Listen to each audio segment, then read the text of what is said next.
লীলার গঙ্গা জলে নয়ন জলে আর গঙ্গা জলে চাঁদ বদন ধোয়ায় দেয় চাঁদ বদন ধোয়ায় দেয়। মদন গোপালের মদন হেরি চাঁদ বদন ধোয়ায় দেয় মদন গোপালের বদন পানি চাঁদ বদন উঠায় দেয়। গুপ্ত বস্ত্র করে ধরি বস্ত্র করে ধরি পাতল তীরে ধরে পাতল তীরে ধরি ওরা তাদের মুখ পানে পাতল তীরে ধরে ওরা তাদের মুখ পানে পাতল তীরে ধরি বলি চাঁদ বদন মুঠায় দেয় চাঁদ বদন মশায় গায়। চাঁদ বদন মুঠায় দেয় নরহরি ঠাকুর চাঁদ বদন মশায় গায়। গাইরে ভাবের বলিহারি গায়ের ভাবের বলিহারি গাইরে ভাবের গায়ে ভাবের বলিহারি আরতি করে হরি আরতি করে নরহরি পিছে বলি আরতি করে হরি আরতি করে নরহরি গন্ধ পুষ্প বদন হেরি আরতি করে নরহরি রামের বদনে হরি আরতি করে নরহরি গৌর গোপীনাথের বদন হেরি আরতি করে নরহরি গোপীনাথের বদনে হরি আরতি করে নরহরি মোরারি মনের বদন হেরি আরতি করে নরহরি রামের মোহনের বদনে হরি আরতি করে নরহরি বলি ময়ূর পাখা করে ধরি ওর পাখা করিতে ধরি ধীরে ধীরে বদন করে ধীরে ধীরে বেদন করে গৌরঙ্গ শীতল করে ধীরে ধীরে বদন করে গৌরম্ব শীতল করে ধীরে ধীরে বেদন করে বলি শিখি পুষ্প করে ধরি পুষ্প করিতে ধরি আরতি করে নরহরি আরতি করে নরহরি কামর ঢোলায় নরহরি কামর দোলায় নরহরি ওরা দেখে জানে, ওরা বলি, কামর দোলায় নরহরি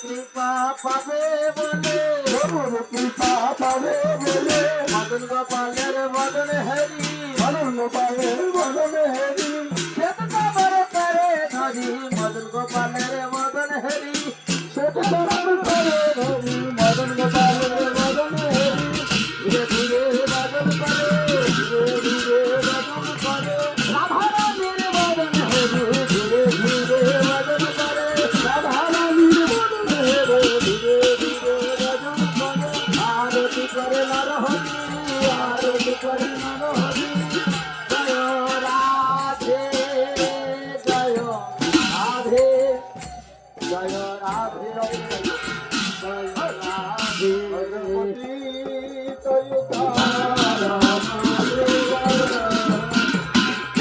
ভগবতী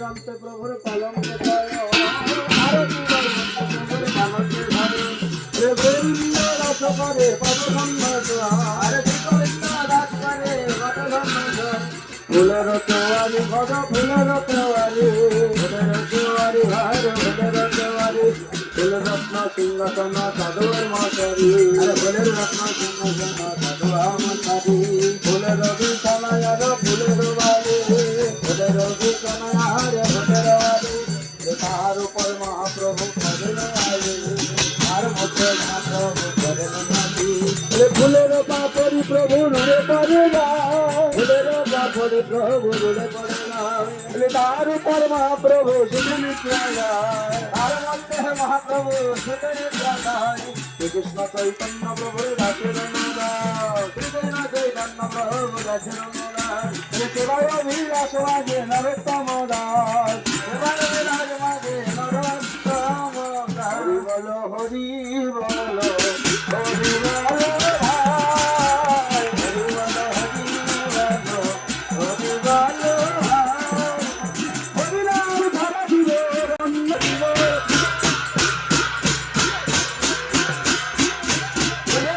শ্রীকৃষ্ণ চৈতন্য মহাপ্রভু কি অদ্বৈত প্রভু কি গৌরাঙ্গ ঠাকুর কি চারি ধাম কি চারি সম্প্রদায় কি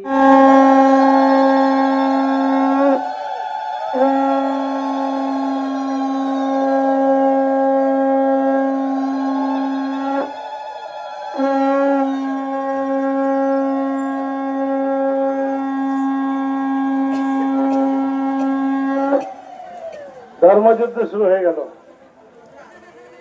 ধর্মযুদ্ধ শুরু হয়ে গেল কুরুক্ষেত্রে দেখেন সবাই রণাঙ্গে পড়ে আছে হ্যাঁ এখনই আবার মৃত সঞ্জীবী দিয়ে জাগে আনা হবে হরি কথামৃত তপ্ত জীবনম হরি কথামৃত তপ্ত সবাই দেখেন রণক্ষেত্রে শুয়ে আছে এখন সেই কথামৃত দ্বারা তপ্ত জীবনম হরি কথামৃত তপ্ত জীবনম বলছে না হ্যাঁ তব কথামৃত তপ্ত জীবন আপনারা সবাই আবার জেগে উঠবেন হরি কথা আস্বাদন করতে করতে সেই অমৃত নিয়ে এসেছেন আমাদের পরম পূজনীয় জেঠা গুরু মহাশয় তিনি আপনাদের আবার জাগিয়ে তুলবেন আপনারা সবাই দেখবেন হ্যাঁ জেগে উঠুন ধীরে ধীরে সবাই আর যারা জেগে আছেন তারা একটু সত্যি জেগে পড়ুন এখনই আরম্ভ জয় জয় নিতাই আনন্দ হরি হরি बोलो श्रीमान महाप्रभु की बोलो नीलांबर चक्रवर्ती पाद की देव पकोर की श्री श्री मदन गोपाल जी भगवान की श्री श्री मदन गोपाल जी भगवान की श्री श्री मदन गोपाल जी भगवान की बोलो देव पुकुर की बोलो महाप्रभु दादर बाड़ी मामा बाड़ी की कारो करे मामा बाड़ी दूध भात তাদের বাড়ির রাস্তার যা ইচ্ছা তাই করতে পারে না ঠিক আছে কিন্তু তা করা যাবে না ঠিক আছে এখানে আপনারা সবাই আস্বাদন করার জন্য সবাই এগিয়ে আসুন বেশি দেরি করবে না সবাই যাদের ভুড়ি ভোজন হয়ে গেছে না চলে আসুন হ্যাঁ তোমাকে জানি তাই যাই হোক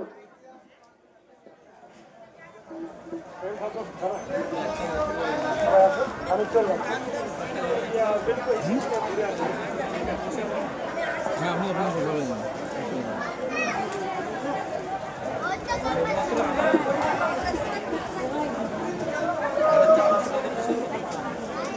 সাইডে বসে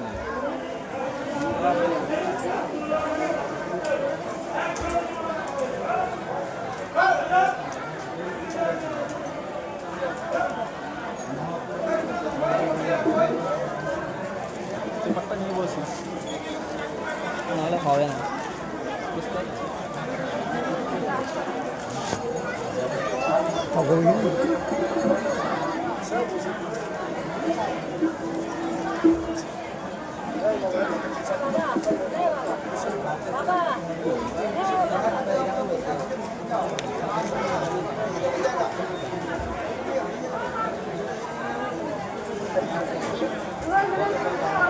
চল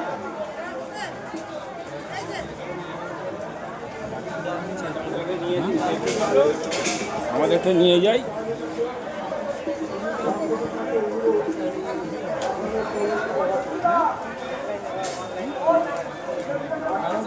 এদিকে চাপ একটু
जय जय श्री राधे श्याम।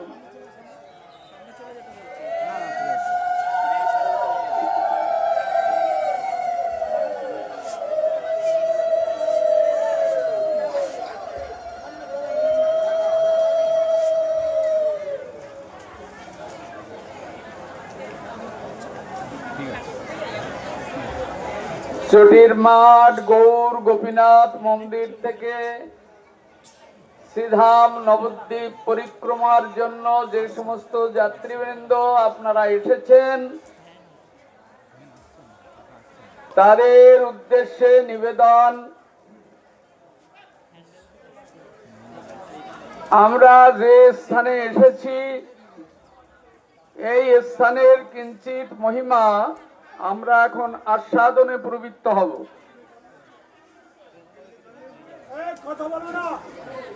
কেননা আমাদের যে যাত্রী আছেন তারা বিভিন্ন জায়গায় ছড়িয়ে আছেন। দিনের বেলা হলে তবু আসতে পারবেন, কিন্তু রাত্রি হলে তো আসতে পারবেন না। এই জন্য আপনারা এত পথ হেঁটে এলেন, তা সত্ত্বেও এখন আমি আপনাদিগকে বিরক্ত করছি। রাত্রে তো সব যে যেখানে ঘুমিয়ে পড়বেন, কিছুই শুনতে পারবেন না। অতএব এখন আপনাদের শ্রীচরণে আমার নিবেদন, আপনারা যে যেখানেই থাকুন না কেন কৃপাপূর্বক শ্রী শ্রী মদন গোপাল জিউর সম্মুখ ভাগে মাঠে আপনারা কৃপা করে চলে আসুন। আমরা একটু এই স্তরের মহিমা আস্বাদন করে একটু বৈষ্ণব সঙ্গ আমরা করি। কেননা আমাদের সময় অল্প, প্রতিদিন একটা করে দ্বীপ আমাদের পরিক্রমা করে যেতে হবে, কোনো কোনো দিন দুটি দ্বীপও পরিক্রমা করতে হবে। কিন্তু সময় না পেলে এর মহিমা আস্বাদন করা হবে কখন বলুন? এরপরে আবার বিকাল বেলায় খাওয়া দাওয়া প্রসাদ পাওয়া সেরে তখন তো যে যার জায়গায় চলে যাবেন এবং ঘুম আসবে। তাই এই সময়টুকু আপনারা কৃপাপূর্বক না ঘুমিয়ে একটু ধৈর্য ধরে যদি এসে এখানে উপস্থিত হন তাহলে আমরা কৃতার্থ হব। আপনারা যে যেখানে আছেন চলে আসুন, শুনলে আপনাদের কল্যাণ হবে অবশ্যই। এই জন্য আমি নিবেদন জানাচ্ছি আপনারা আসুন এবং এখানে বসে পড়ুন, যে যেমন জায়গা পান তেমনি বসে পড়ুন। আমরা একটু এই স্থানের মহিমা আস্বাদন করি।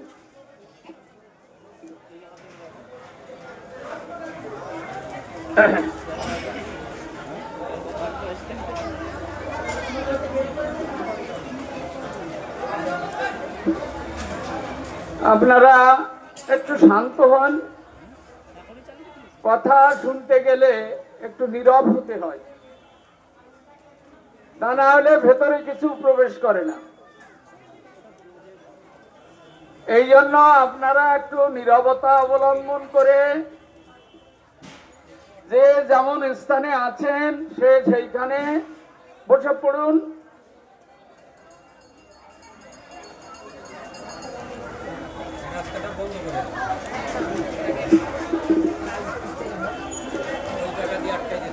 জয় নিতাই গৌর হরি বল।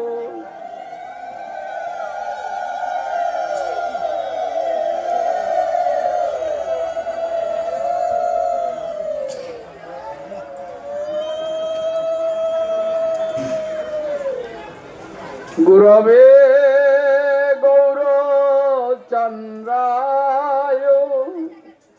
রাধিকায় স্তদালয়ে কৃষ্ণায় কৃষ্ণ ভক্তায় তদ্ভক্তায় নমো নমঃ।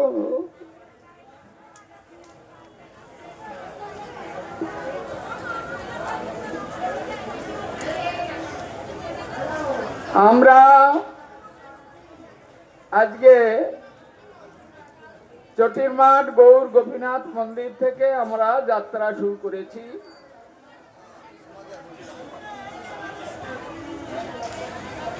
ওটা ছিল অন্তদ্বীপ ব্রহ্মার ভজনস্থলী। সেটি সম্পর্কে আমরা যতটুকু পেরেছি আস্বাদন নিয়েছি।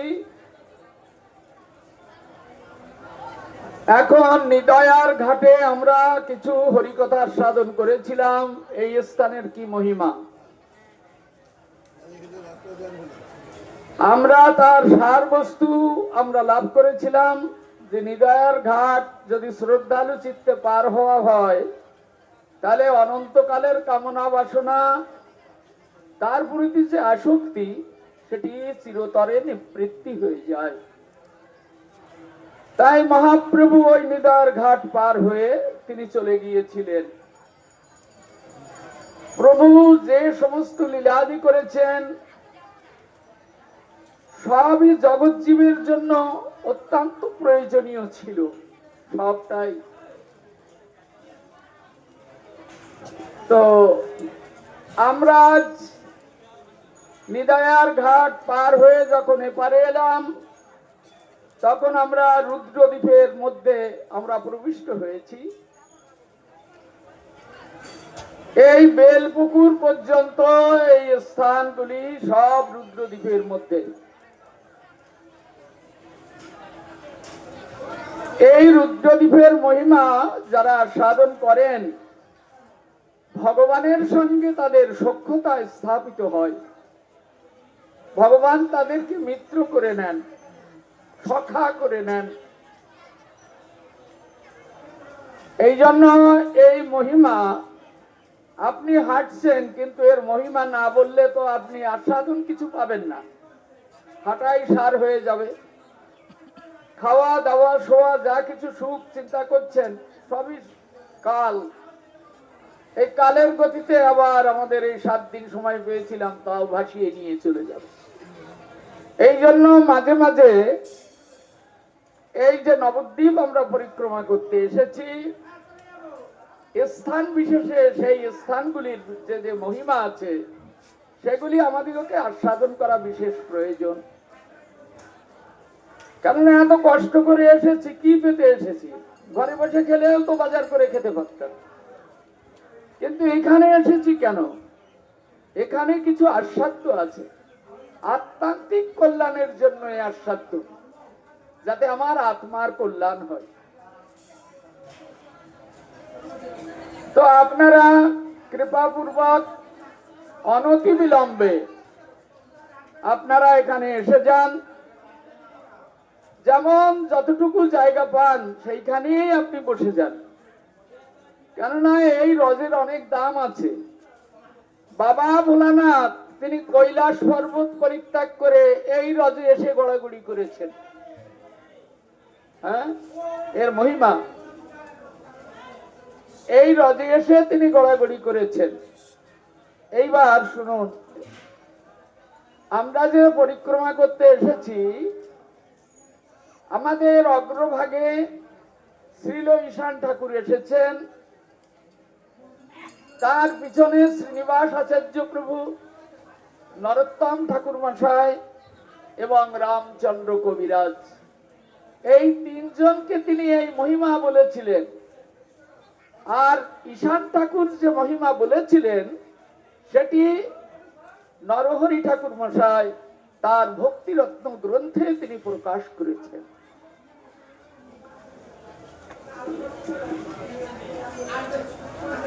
তাই এই যে মহিমা ভক্তিরত্ন গ্রন্থে প্রকাশ হয়েছে, যেটা ঈশান ঠাকুর বলেছিলেন, সেই মহিমাগুলি আমরা আস্বাদনে প্রবৃত্ত হলাম। আমরাও নিদার ঘাট পার হয়ে সেই ঈশান ঠাকুরের পিছনে পিছনে শ্রীনিবাস আচার্য, রামচন্দ্র কবিরাজ, আমাদের গুরুবর্গ বৈষ্ণবগণের পেছনে পেছনে আমরাও আজ এই বেলপুকুরে এসে উপনীত হয়েছি। ঈশান ঠাকুর বলছেন এইখানে এনে, ঈশান ঠাকুর এই স্থানে, জানবেন স্থান অনেক পরিবর্তন হয়ে যায় কালের প্রবাহে। তো আমরা মনে করব এইটাই, কারণ আমরা এটাই পাচ্ছি। হ্যাঁ, তাছাড়া নীলাম্বর চক্রবর্তী পাদের সেবিত বিগ্রহ মদন গোপাল এখনো এখানে বর্তমান আছেন।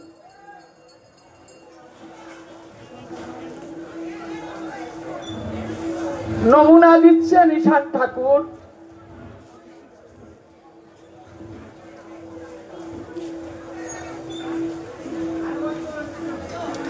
গঙ্গার পুষ্পধারী রাধুপুর গ্রাম, কেহ কেহ রাধুপুরে রুদ্রদ্বীপ কহে নাম। কেন এটির নাম রুদ্রদ্বীপ সেটি ঈশান ঠাকুর বলছেন।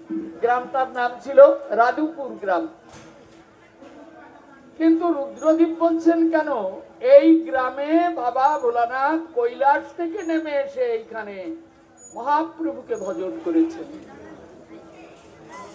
এই ভজন করেছেন বলেই এটির নাম রুদ্রদ্বীপ হয়েছে। রুদ্রদ্বীপ আমরা আগে আস্বাদন করেছি, মহাপ্রভু জগতের বুকে আসবেন বলে তিনি যোগমায়াকে দিয়ে, গঙ্গার ভাঙ্গন দিয়ে তিনি 9টি দ্বীপ তৈরি করেছেন। এই যে 9টি দ্বীপ, এই 9টি দ্বীপ হলো নববিধা ভক্তির প্রদীপ। নববিধা ভক্তি এখানে বিরাজমান আছে। আসুন বাবা, আমার বসতে দেওয়ার জায়গা নেই। বাবা আচ্ছা, ঠিক আছে, আসুন। হ্যাঁ, এই নববিধা ভক্তি, এই নববিধা ভক্তি কি? শ্রীমদ্ ভাগবতে প্রহ্লাদ মহারাজের মুখ থেকে শোনা যায় এই নববিধা ভক্তির কথা। কি কি? শ্রবণং কীর্তনং বিষ্ণু শরণং, পাদ সেবনং, অর্চনং বন্ধনং, সৌখ্যং দাস্যম, আত্মনিবেদনম। এটি নববিধা ভক্তি। এখন মহাপ্রভু এবং আমার শ্রীপাদ নিতাই চাঁদ নিত্যানন্দ প্রভু, তারা এই ধামে এসে যে নিত্যলীলা করে গেছেন, এই নববিধা ভক্তির প্রদীপ 9টা দ্বীপে জ্বালিয়ে তারা নিত্যলীলা করে গেছেন। সেই প্রদীপগুলি আজও জ্বলছে। তো এক একটা দ্বীপে এক একটা ভক্তির প্রদীপ জ্বলছে। আমরা ওই গৌর গোপীনাথ মন্দিরের সম্মুখ ভাগে বসে আমরা আস্বাদন করেছিলাম অন্তদ্বীপের কথা। ওটা অন্তদ্বীপ, অন্তদ্বীপের কথা শ্রবণ আমরা করেছিলাম। ওটি শ্রবণ করলে আত্মনিবেদন হয়। এইবার আমরা এসেছি রুদ্রদ্বীপে। এই রুদ্রদ্বীপের মহিমা যদি আমরা শ্রবণ করি, তাহলে ভগবানের সঙ্গে আমাদের একটা সখ্যতা এসে উপস্থিত হবে। হ্যাঁ, মানে তার সঙ্গে একটা প্রিয়তা বিধান হবে। এই জন্য এটা সখ্য প্রেমের প্রদীপ এখানে শ্রীমান মহাপ্রভু প্রজ্বলিত করে রেখে গেছেন। আমরা শ্রী গুরু চরণ কমল হৃদয় ধরে সেই স্থানে আমরা এসেছি। যারা আগেও এসেছেন ভালো, বারবার আসুন ভালো। কেননা যেখানে ভালো জিনিস পাওয়া যায় সেখানে বারবার আসলেও তাতে দোষ নেই, বরং লাভ আছে। তো এই কলিযুগ পাবন অবতার যে লীলা বৈচিত্র্য জগতের বুকে প্রকাশ করে গেছেন, সেটি আস্বাদন করাই হলো আমাদের যুগ ধর্ম, এই যুগের ধর্ম। শ্রীজীব গোস্বামী পাদ তিনি তার কলমে প্রকাশ করে রেখে গেছেন, যে যুগের যে ধর্ম সেটি সেই যুগোচিত ধর্ম। সেই যুগে সেই ধর্ম প্রতিপালন করলে জীব অনায়াসে নিত্য আনন্দময় ধামে চলে যেতে পারে। তাই এই কলিযুগের যুগ ধর্ম কোন জপ তপ হোম ক্রিয়াদি এসব কিছুই নয়। এই কলিযুগের যুগ ধর্ম হলো হরিনাম সংকীর্তন, শুধুই হরিনাম সংকীর্তন। এইবার আমরা বাবা ভোলানাথের কাছে যাচ্ছি। বাবা ভোলানাথ হলেন ভগবানের অষ্টম অবতার। যারা আগে শুনেছেন তারা বুঝতে পারবেন, যারা শোনেননি রোজ রোজ কি করে বুঝাবো আর বলুন। হ্যাঁ, তবু আমি হাতে গুনে দিচ্ছি। দেখুন, ভগবানের অষ্টম অবতার বাবা ভোলানাথ কেমন। আমাদের এই সনাতন ধর্মে একজন ভগবান, তিনি হলেন শ্রীকৃষ্ণ, তিনি হলেন গোলকাধিপতি। তিনি অনাদির আদি গোবিন্দ, সর্বকারণের কারণ। এই একজনই হলো সব। চৈতন্য ভাগবত পড়ে দেখবেন, বৃন্দাবন দাস ঠাকুর লিখছেন, কৃষ্ণের দ্বিতীয় বিগ্রহ বলরাম, ইহা বই আর কেহ নাই। তাহলে কৃষ্ণ থেকে আর একটা অবতার প্রকটিত হয়েছে, তিনি হলেন বলরাম। তাহলে আমরা দুটি অবতার পেলাম।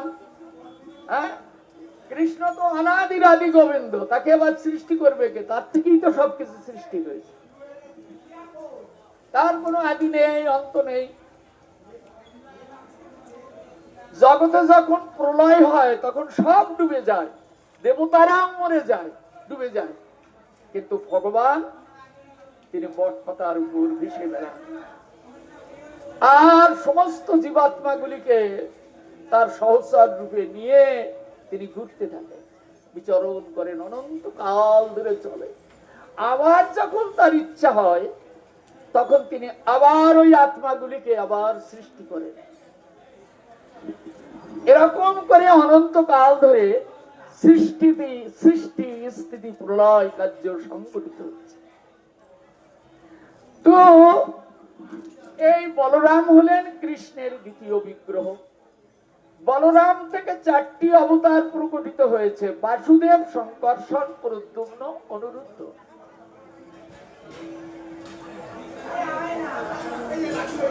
এই শঙ্কর্ষণ হলেন অনন্ত কোটি ব্রহ্মাণ্ডকে আকর্ষণ করে রেখেছেন। এক একজনের এক একটা কাজ ভগবানের অবতারে। শঙ্কর্ষণ সমস্ত ব্রহ্মাণ্ড, অনন্ত কোটি বিশ্ব ব্রহ্মাণ্ড, শুনেছেন কি? ওগুলিকে ছেড়ে দিলে সব নষ্ট হয়ে যাবে, কারণ আর নবসাগরের জলে ডুবে যাবে। তাই তিনি আকর্ষণ করে রেখেছেন, তার নাম শঙ্কর্ষণ, বলরামের দ্বিতীয় গুহ। শঙ্কর্ষণ থেকে আর একটা অবতার প্রকটিত হয়েছে, তার নাম কারণার নবসায়ী বিষ্ণু। কারণার নবসায়ী বিষ্ণু থেকে আর একটা অবতার প্রকটিত হয়েছে, তার নাম গর্ভোৎসাহী বিষ্ণু। গর্ভোৎসাহী বিষ্ণুর নাভি কমল থেকে পদ্মের উপর জন্মগ্রহণ করেছে ব্রহ্মা। গর্ভোৎসাহী বিষ্ণুর থেকে আর একটা অবতার প্রকটিত হয়েছে, তিনি হলেন ক্ষীরোৎসাহী বিষ্ণু। ব্রহ্মা হলেন সৃষ্টিকর্তা, এই ক্ষীরোৎসাহী বিষ্ণু হলেন পালন কর্তা। এই ক্ষীরোৎসাহী বিষ্ণুর থেকে আর একটা অবতার প্রকটিত হয়েছে, তিনি হলেন অনন্তদেব। অনন্ত ফনা বিস্তার করে সমস্ত ব্রহ্মাণ্ডের তলায় মাথা দিয়ে তিনি ধরে রেখেছেন। কেন তিনি ধরে রেখেছেন? এইখানে ভগবান আসবেন, গোলক থেকে ভগবান এইবার ভুলোকে নামবেন, কিন্তু তিনি নামেন না, শুধু অবতার পাঠান, তিনি নিজে নামেন না। তখন অনন্তদেবের হলো ক্রোধ। এই ক্রোধ আনল থেকে একটি অবতার প্রকটিত হয়েছেন, তার নাম হলো বাবা ভোলানাথ। তিনি হলেন সংহার কর্তা, ভেঙে চুরমার করে দাও। এই জন্য যার কথা বলছি তিনি ভগবানের অষ্টম অবতার, বাবা ভোলানাথ। ইনি কোথায় থাকেন? অনন্তদেবকে তিনি অনুনয় বিনয় করে বলছেন, হে পিতু, হে প্রভু, এমন সুন্দর সৃষ্টিটা আমি ভেঙে দেব কেন? বলেন, আমি বা এই জল, স্থল, আকাশ, বাতাস, পাহাড়, পর্বত, সাগর, মহাসাগর আমি মাথায় করে ধরে রাখবো কেন? এত ভার আমার উপর, অনন্ত কোটি ব্রহ্মাণ্ডের ভার আমার মাথার উপর। আমি ধরেছিলাম একটা আশায়। কি আশায়? ভগবান নেমে আসবেন আর আমার মাথার উপর সেই ভগবানের নৃত্য গীত হবে, আমি পরমানন্দ লাভ করব। কিন্তু তিনি তো নামেন না, তাহলে আমি ধরবো কেন? এই জন্য বাবা ভোলানাথ বলছেন, তাহলে আমি যদি তাকে ভজন করে এনে দিতে পারি। বলেন, যাও তুমি ভজন লাগাও। অনন্তদেব বাবা ভোলানাথকে ভজনের পদ্ধতি শিখিয়ে দিলেন। বাবা ভোলানাথ কৈলাসে চলে গেলেন। কৈলাসটা কোন জায়গায়? কৈলাসটা দেবলোকে, যেখানে মন্দাকিনী গঙ্গার স্রোত বয়ে যাচ্ছে। একদিকে 33 কোটি দেবতা, অন্যদিকে শুধু বিভিন্ন পুষ্পের উদ্যান, গহন কানন। সেখানে নির্জন একটা পাহাড়, সাদা ধবল পাহাড়, এটির নাম কৈলাস পর্বত। বাবা ভোলানাথ দেখলেন এই পাহাড়টা ভালো, এখানে কোনো জনকোলাহল নেই, নীরব নিস্তবতা বিরাজ করছে। ভজন সাধন করতে গেলে কি কোলাহলের মধ্যে হয়? এখন উনি ওই জায়গাটা পেয়ে বাবা ভোলানাথ ওইখানে ভজন করতে লাগলেন। এখন আমরা অন্তদ্বীপে, যেখানে বাবা ব্রহ্মা যেখানে এসে ভজন করেছেন চতুর্মুখে, ব্রহ্মা এখানে এসে ভজন করেছেন, মানে ব্রহ্মলোকে ভগবান যান না। যদি যেতেন তাহলে কি তিনি এই নদিয়ায়, এই অন্তদ্বীপে এসে ভজন করতেন? না। ভগবান কৈলাসে যান না। বাবা ভোলানাথ যদি দেখা পেতেন তাহলে কি তিনি শ্মশানে মশানে ত্যাগ বৈরাগ্য বাঘের ছাল পরে তিনি এমনি করে পাগলের মতো ঘুরে ঘুরে বেড়াতেন? দেখা পায় না, কিন্তু ভজন চালিয়ে যাচ্ছেন। বাবা ভোলানাথ সমস্ত অবতারের মধ্যে সব থেকে শ্রেষ্ঠ ভজন পরায়ণ। এই জন্য বৈষ্ণবানাং শ্রেষ্ঠ শম্ভু, বৈষ্ণবগণের মধ্যে সব থেকে শ্রেষ্ঠ হলো শম্ভু। বাবা ভোলানাথ সব থেকে বেশি ভজন করে। তো আমরা কি করি? আমরা বৈষ্ণব দর্শন করি, কেমন প্রণাম জানাই। তার মধ্যে যদি জানতে পারি উনি খুব ভজন করে, তাহলে আমাদের শ্রদ্ধাটা আরো বেড়ে ওঠে না? খুব ভজন করেন, ভগবত চরণে ঐকান্তিক শরণাগতিতে তিনি পড়ে আছেন। হ্যাঁ, এই জন্য ভগবানের অন্য কোনো অবতার এত ঐকান্তিকতা নিয়ে ভগবানকে ভজন করেন না। বাবা ভোলানাথ যত ত্যাগ বৈরাগ্যের দ্বারা ভজন করেন। এই জন্য বৈষ্ণবানাং শ্রেষ্ঠ সম্মান। এখন ভজন করলে কি হয়? আপনি কোন পুরাণে দেখতে পাবেন না যে কৈলাসে ভগবান গিয়ে বাবা ভোলানাথকে দর্শন দিয়েছে। কোন পুরাণে আপনি এটা দেখতে পাবেন না। হ্যাঁ, অষ্টাদশ পুরাণ এর কোথাও পাবেন না। এখন বাবা ভোলানাথ যত ভজন করছেন, ভজন করলেই তো তার ভেতরে ত্যাগ আসে, বৈরাগ্য আছে, নিষ্ঠা এসে উপস্থিত হয়, জ্ঞানের উদয় হয়। হ্যাঁ, কিরকম দেখুন, শ্রীমদ্ ভাগবত গীতায় ভগবান বলেছেন না, তেষাং সতত যুক্তানাং ভজতাং প্রীতিপূর্বক দদামি বুদ্ধির যোগং তং যেন মাম উপজান্তি তে। তেষাং, ভগবান বলছেন আমি তাদের কথা বলছি।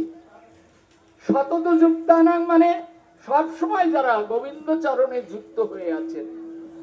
তেষাং সতত যুক্তানাং ভজতাং প্রীতিপূর্বক, যারা প্রীতি করে ভগবানকে ভজন করছেন। ভগবান চিন্তা করেন একে আমি কি দেব? হ্যাঁ, এটা টাকা পয়সা দিলে নেবে না, হ্যাঁ, দালান কোটা দিলে নেবে না, কিছুই নেবে না। শুধু আমাকে নিয়েছিল, নেয়নি। যারা ভজন সাধন করে তারা ওসব নেয় না। হ্যাঁ, ফল বিক্রয়ণী চণ্ডালিনী কি হীরারত্ন জহরত নিয়েছিল, ফেলে দিয়েছিল জঙ্গলে ছিঁড়ে। সব এক একটা মহিমা সাধন করতে গেলে সময় লাগে। তাই ভগবানের কৃপা যাদের প্রতি লাভ হয়, সে আর বহির্জগতের কোন বস্তুর দিকে কোনো লালসা করে না। শুধুই চিন্তা করে, হে প্রভু, এই জীবনের বেলা অতি অল্প, এর মধ্যেই কি আমি কোনদিন তোমার চরণ কমল দর্শন করে আমি জনম জনমের মতো চিরকৃত পারব কি?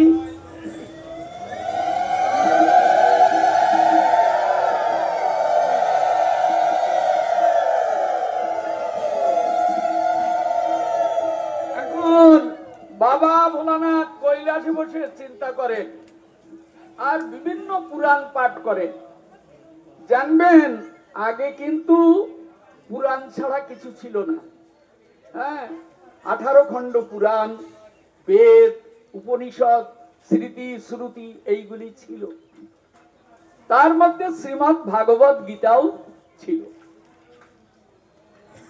কিন্তু অন্য কোনো গ্রন্থ ছিল না। কেননা স্বয়ং ভগবান তো নামেননি, তো অন্য গ্রন্থ কি করে লিখবেন? তাকে দেখে তো লিখবেন তিনি কি করছেন। স্বয়ং ভগবান নামেননি। তারপরে যখন সপ্তম মন্বন্তরে অষ্টবিংশ চতুর্যুগের দাপরের শেষ ভাগে স্বয়ং ভগবান গোলক থেকে ভূলোকে নামলেন, অর্থাৎ বৃন্দাবনে এসে উপস্থিত হলেন, তখন শ্রীমদ্ ভাগবত লিখেছেন মহামতি বেদব্যাস। এই যে ভাগবত লিখলেন, তখন সমস্ত বেদ পুরাণ উপনিষদের সারই হলো এই ভাগবত। তার সার বস্তু টেনে এনে এই ভাগবত রচনা করলেন। হ্যাঁ,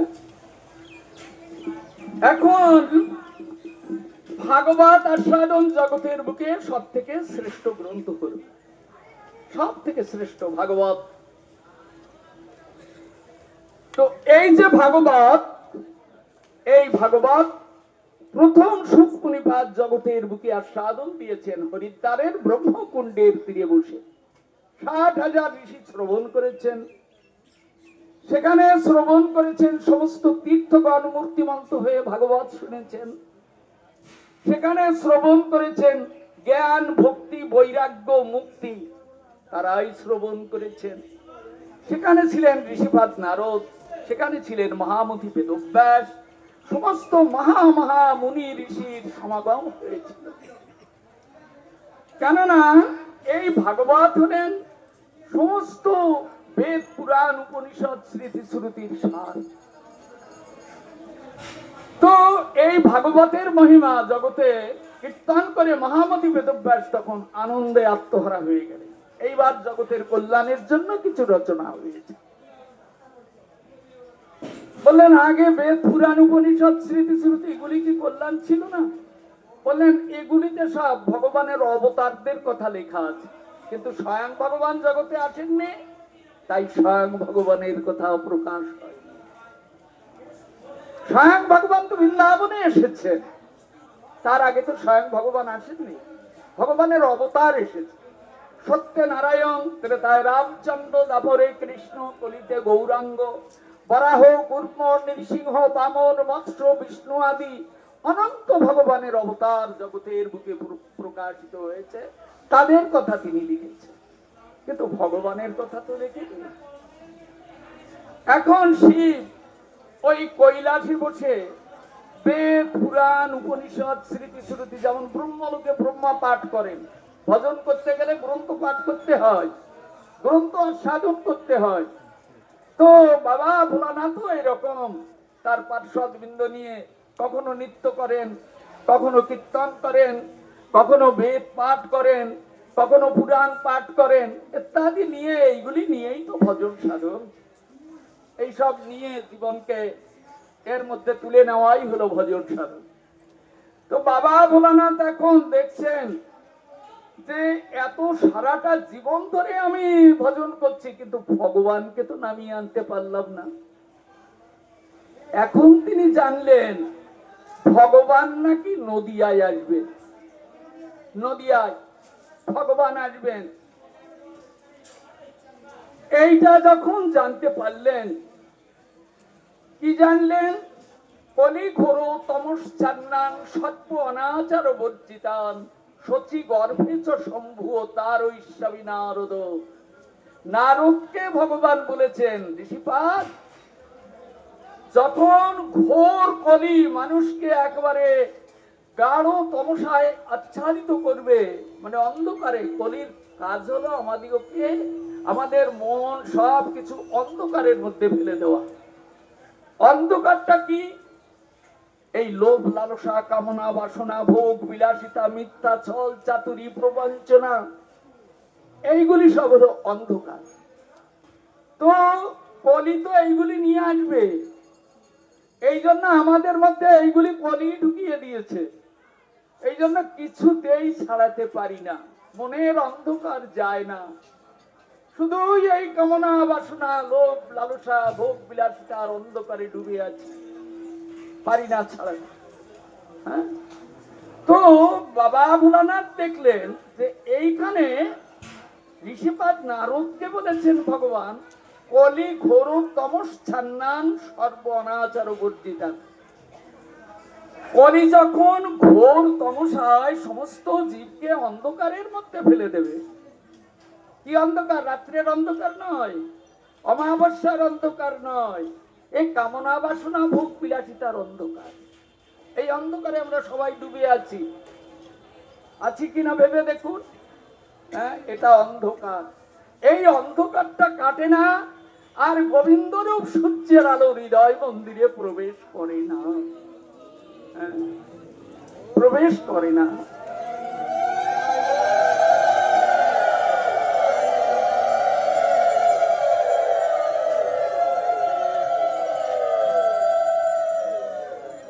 এই জন্য বাবা ভোলানাথ দেখছেন কলি ঘোর, ঋষিপাদ নারদকে বলেছেন কলি ঘোর তমশ্চান্নান। কলি যত ঘোর অন্ধকারে জগতের জীবকে ডুবিয়ে দিক না কেন, সে অন্ধকার আমি দূর করে দেব। কলি ঘোর তমশ্চান্নান সর্ব অনাচার বর্জিতা। যত অনাচার করি দিক না কেন, সমস্ত অনাচারকে আমি বর্জন করে দেব, তাড়িয়ে দেব, কোন অনাচার দাঁড়াতে পারবে না। সর্ব অনাচার বর্জিতা। বললেন এমন ভগবান কলিতে নেমে আসবেন? ঋষিপাদ নারদকে বলেছেন তিনি আসবেন, এ তো সত্য বাণী, পুরাণের বাণী, এ তো সত্য। হ্যাঁ, তাই তিনি চিন্তা করছেন, সর্ব অনাচার বর্জিতান সচি গর্ভে চ শম্ভু তার ঐশ্বরী নারদ। ভগবান বলেছেন, হে নারদ, আমি কলিযুগে সচি গর্ভ সিন্ধু মাঝে গিয়ে উদয় হব। উনি অন্বেষণ করছেন, সেটি কোথায়? হ্যাঁ, সেটি কোথায়? তখন তিনি দেখলেন কলৌ সংকীর্তন আরম্ভে ভবিষ্যামি শচীসুত স্বর্ণোদ্যুতি সমাস্তায় নবদ্বীপে জলাশ্রয়। তিনি আসবেন নবদ্বীপে। তাই বাবা ভোলানাথ তার পার্শ্বদগণকে বললেন, আমি কৈলাসে থাকবো না। কোথায় যাবেন বাবা? বললেন, আমি চলে যাব নবদ্বীপে। নবদ্বীপে আসবেন। আপনারা কেন এসেছেন? এই জন্যেই নবদ্বীপে এসেছেন। হ্যাঁ, তাই আমরা এসেছি নবদ্বীপে। বাবা ভোলানাথ কৈলাস থেকে নেমে এলেন এই নবদ্বীপে। হ্যাঁ, নবদ্বীপে জনাশ্রয়ে, মানে তিনি নরতনুর ধারণ করে তিনি তার পার্শ্বদ বৃন্দকে নিয়ে এই এই যে রুদ্রদ্বীপ, এই দ্বীপের মধ্যে তিনি এসে ভজন লাগালেন। নবদ্বীপে যখন আসবেন তখন আমি তাকে একবার দেখব। কত ত্যাগ, বৈরাগ্য, তিতিক্ষা, কত লালসান্বিত হয়ে আমি আছি তাকে দেখবার জন্য, পাই না তার দেখা। আমি নবদ্বীপে গিয়ে এমন ভজন লাগাবো যে নিশ্চয়ই তিনি আমাকে দেখা দেবেন। তাই আনন্দ চিত্তে বাবা ভোলানাথ এই দ্বীপে এসে ভজন করতে লাগলেন গঙ্গার তীরে। ঈশান ঠাকুর শ্রীনিবাস আচার্য প্রভুকে বলেছিলেন, শ্রীনিবাস সেই যে স্থানটি ছিল সেটা গঙ্গার গর্ভে চলে গেছে। এই জন্য আমরা সেই স্থানটাকে প্রকৃতপক্ষে খুঁজে না পেলেও মনোমন্দিরে সেই স্থান খুঁজে পাবো, যেখানে বাবা ভোলানাথ এসে ভজন করে গেছে। যে দ্বীপে, এই সেই দ্বীপ, এই সেই দ্বীপ যেখানে বাবা ভোলানাথ এসেছেন মহাপ্রভুর কৃপা লাভ করবার জন্য। এই নবদ্বীপে আমরা আজ সেই দ্বীপে এসেছি।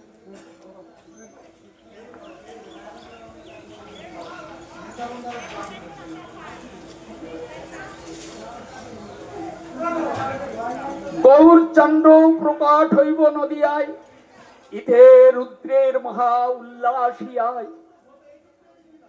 তিনি এখন এই নবদ্বীপে এসে তিনি জানলেন এই কলিযুগে অন্য কোনো ধর্ম নেই। আপনিও জানুন, আমিও জানি, কলিযুগে অন্য কোনো ধর্ম নেই। যে ভগবান, স্বয়ং ভগবান যিনি নবদ্বীপে আসবেন, তিনি হরিনাম সংকীর্তন নিয়ে আসবেন।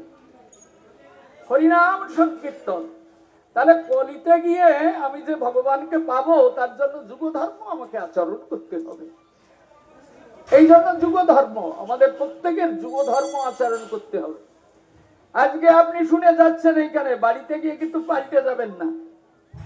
যুগের যে ধর্ম, এই যুগ ধর্ম আচরণ করতে হবে।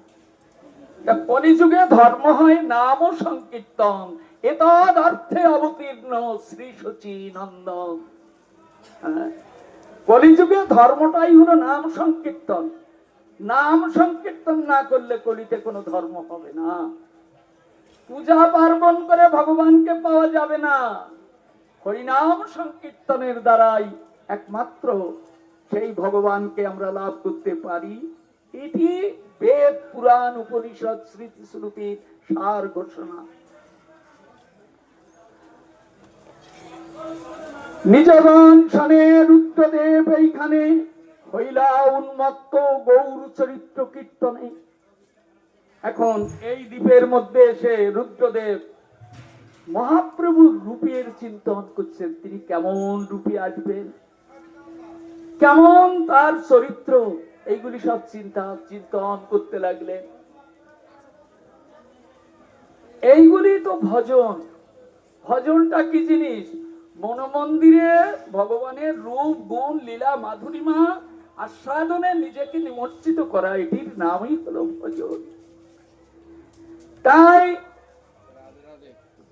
পার্শ্বদ বৃন্দ নিয়ে বাবা ভোলানাথ উন্মত্ত হয়ে গৌর চরিত্র কীর্তন করছেন।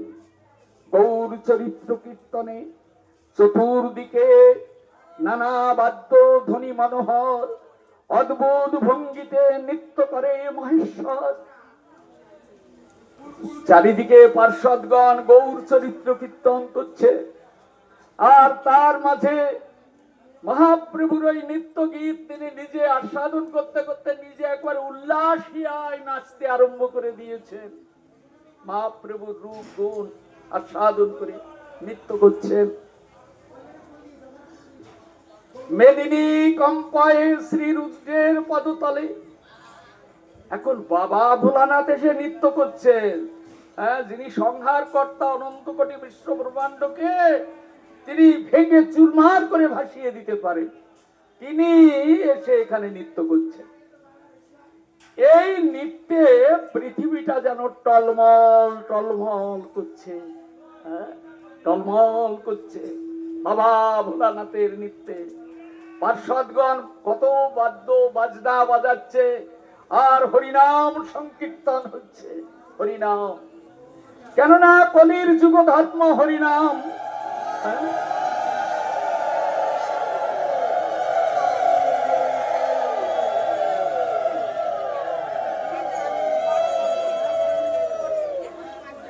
এখন হরিনামের আবার একটা স্বভাব আছে, কিরকম জানেন? যেই নাম সেই কৃষ্ণ ভজ নিষ্ঠা করি, নামেরও সহিত আছেন আপনি শ্রী হরি। তাহলে নামটাকে, নামটা ভগবানের স্বরূপ। এই নামটাই হলো ভগবানের স্বরূপ। এই নামের মধ্যে ভগবান বিরাজমান আছেন। শ্রী রূপ গোস্বামীপাদ এই নামের মহিমা বর্ণনা করতে গিয়ে বলেছেন, সমস্ত যুগে, মানে সত্য, ত্রেতা, দাপর, কলি ইত্যাদি সমস্ত যুগে বেদ, পুরাণ, উপনিষদ, স্মৃতি, শ্রুতিতে যত পুণ্য ছিল, মহাপ্রভু সেই সমস্ত পুণ্য দিয়ে মালা গেঁথেছেন। এই হরিনামের মালা, এই হরিনামের মালা।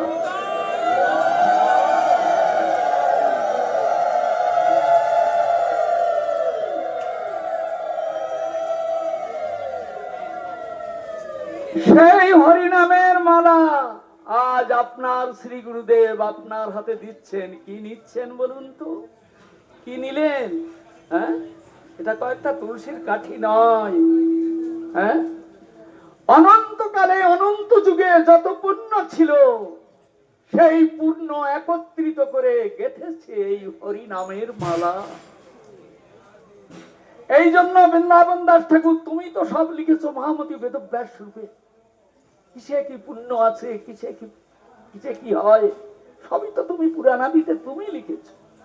আজকে তুমি যখন মহামতি বেদব্যাস, আজ তুমি যখন বৃন্দাবন দাস রূপে এসে নবদ্বীপে তুমি এসে উপস্থিত হয়েছ,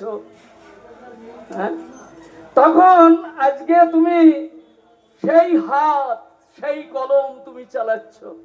আজকে তুমি কি লিখছো? তুমি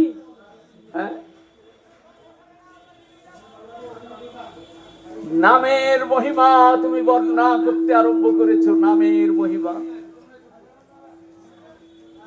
পূর্ব যুগে এই কর্ম করলে এতে এই ফল আছে, সেগুলি তুমি বর্ণনা করেছো। এখন তুমি নামের মহিমা বর্ণনা করছো।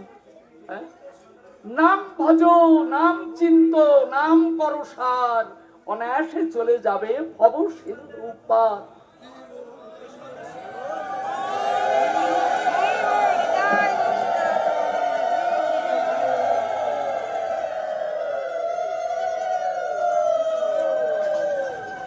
এই জন্য নাম ভজন করতে হবে। নাম ভজন, ভজন কি?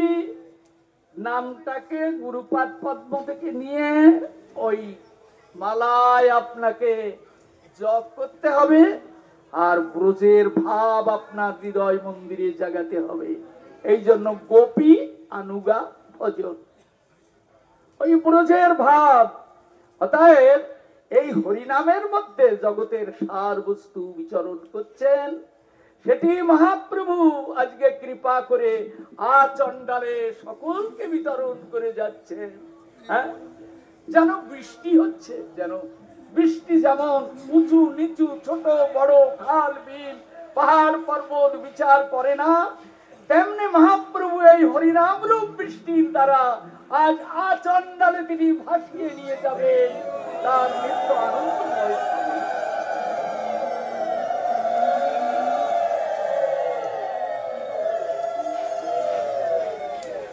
বাবা ভোলানাথ এইখানে এসে সেই আনন্দের স্রোতে ভেসে গেছেন। হরিনাম ছাড়া অন্য যে এতদিন ধরে যে বেদপাঠ যে ধর্মকর্মাদি করেছেন তাতে এ প্রেম ছিল না, এ প্রেম তিনি পাননি। আজকে হরিনাম করে যে আনন্দ হচ্ছে এবং হরিনাম করতে করতে করতে করতে চোখের জলে বক্ষ প্লাবিত হয়ে যাচ্ছে। কেননা হরিনামের মধ্যে সমস্ত পুণ্য বিরাজমান আছে, সমস্ত ধর্মের সার বস্তু বিরাজমান আছে। এই জন্য নাম ভজো, নাম চিন্তা করো, শুধুই নাম। এ কলিযুগে আর কিছু নয়। এই নাম পাঠ দিয়ে যত টাকা খরচা করো আর যাগ যোগ্য এটা ওটা পূজা পার্বণ যাই করো না কেন, এর শতভাগের 1 ভাগ পুণ্য তুমি লাভ করতে পারবে না। এই জন্য নাম, কলিযুগে একমাত্র নাম, নামই হলো সার। তাই দেখুন আজকে এই দ্বীপে এসে বাবা ভোলানাথের পার্ষদ বৃন্দ নিয়ে বাবা ভোলানাথ নৃত্য করছেন। একবারে নৃত্য করতে করতে প্রেমাপ্লুত হয়ে গেছে। যখন প্রেমাপ্লুত হয়ে গেছেন তখন ভগবান চিন্তা করতে লাগলেন, আমি কলির জীবের জন্য একটা প্রতিজ্ঞা করে রেখেছি। ভগবানের প্রতিজ্ঞা কি? কলৌ ভক্তি ভক্তা কৃষ্ণ পুরো স্থিত। কলির জীব যখন হরিনাম করতে করতে নয়নের জলে অশ্রুপাত, নয়নের জল ঝরে পড়বে, অতএব অশ্রুপাত হবে, তখন আমি তাকে দেখা দিয়ে আমি জনম জনমের মতো কৃতার্থ করে আসব। এই জন্য এটি মহাপ্রভুর একটা প্রতিজ্ঞা। তিনি যখন আসবেন তখন তিনি প্রতিজ্ঞা করে এসেছেন, হরিনাম করে যদি কেউ কাঁদে, হরিনাম শুনতে শুনতে যদি কারুর চোখে আসে জল, জানবে সে একদিন না একদিন আমাকে দেখতে পাবে। পুরো স্থিত সামনে এসে দাঁড়াবো আমি, এটি আমার প্রতিজ্ঞা।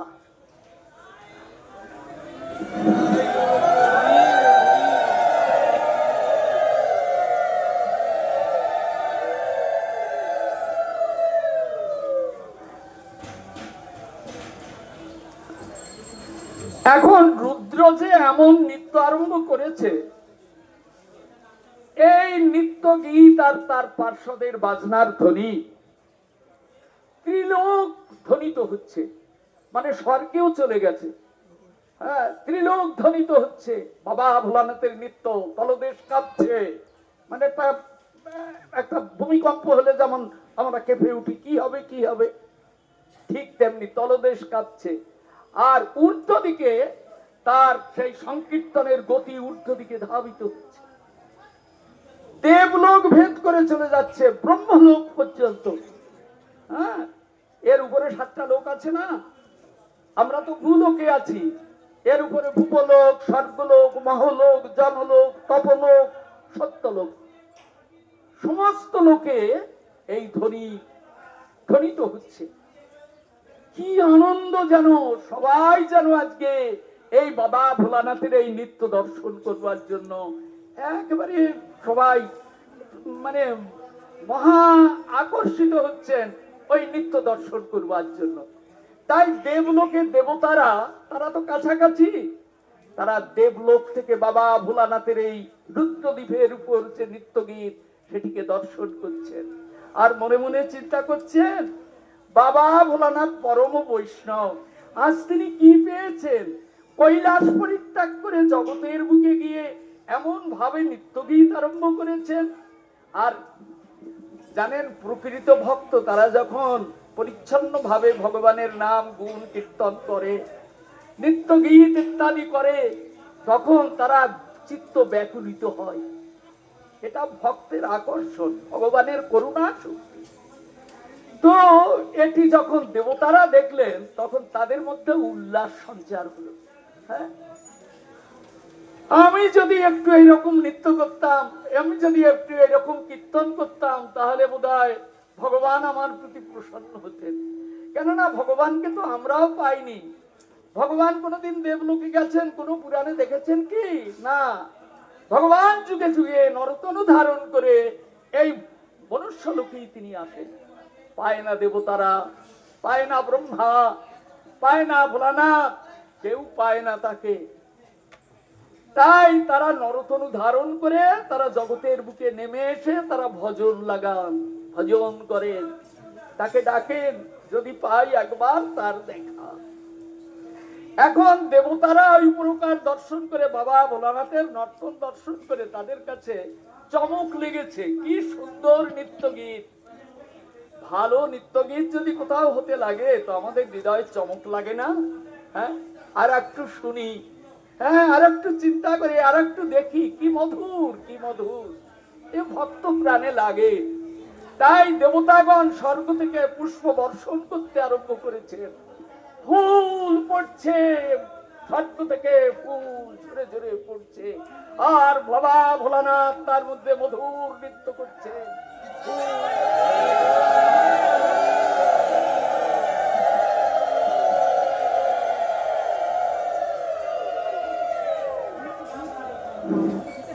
স্বর্গে নানা পুষ্প বরিশায় দেবগণ, দেবের অন্তরে মোদ বাড়ে নিরন্তর, সবে কহে খণ্ডিল জীবের দুঃখ ভার। এইবার জীবের দুঃখ দূর হবে কিসে? এই হরিনাম সংকীর্তন। দেখি প্রভুর জন্মলীলা জুড়াবো নয়ন, এত কহি স্বর্গে নাচয় দেবগণ। ভগবান জগতে আসবেন এইবার। তো আমরা ভগবানের সেই আগমন আমরাও দর্শন করব। এই জন্য মহাপ্রভু যেদিন গোলক থেকে ভূলোকে এসে জগন্নাথ মিশ্রের পুত্র তথা শচী দেবীর পুত্র রূপে যেদিন ফাল্গুনী পূর্ণিমায় যখন গধূলিতে তিনি প্রকাশিত হয়েছিলেন, সেই দিন জানবেন মহাপ্রভুর আগমনে সমস্ত দেবতারা, ব্রহ্মা, শিব, ইন্দ্রাদি যারা মহান মহান, তারা গোপনে লুকিয়ে লুকিয়ে এসেছিলেন ভগবানের আগমন দর্শন করবার জন্য। হ্যাঁ, গ্রহণের ছলে ভগবান নাম নামিয়ে দিয়েছেন জগতের বুকে। নাম তখন হরিনামে মাতোয়ারা সবাই। হ্যাঁ, এত লোক এই নবদ্বীপে যে তিল ফেললেও সেটা মাটিতে পড়ে না। হ্যাঁ, মাটিতে পড়ে না। লোকে লোকারণ্য, তার মধ্যে কোথাকার লোক কে জানে, কে কাকে চেনে, সবাই শুধু হরিনাম সংকীর্তন করে। তার মধ্যে দেবতারা এসে নৃত্য গীত করে যাচ্ছে, কেউ কাউকে চিনতে পারে না। হ্যাঁ, সব পরমানন্দে আত্মহারা। প্রভু গুণ গায়ে রুদ্র আত্ম বিস্মারিয়া, হইলা ধৈর্য প্রভু দেখি রুদ্রের রীত। ভগবান কোথায় ছিলেন কে জানে, তিনি তো এখনো জগতে আসেননি। এ তো ভগবানের সংবাদ শুনে নেমে এসে রুদ্রদেব কীর্তন করছেন, তিনি তো জগতে প্রকটিত হননি। কিন্তু ভগবান বাণী কেমন জানেন? ভগবান বলেন কি জানেন?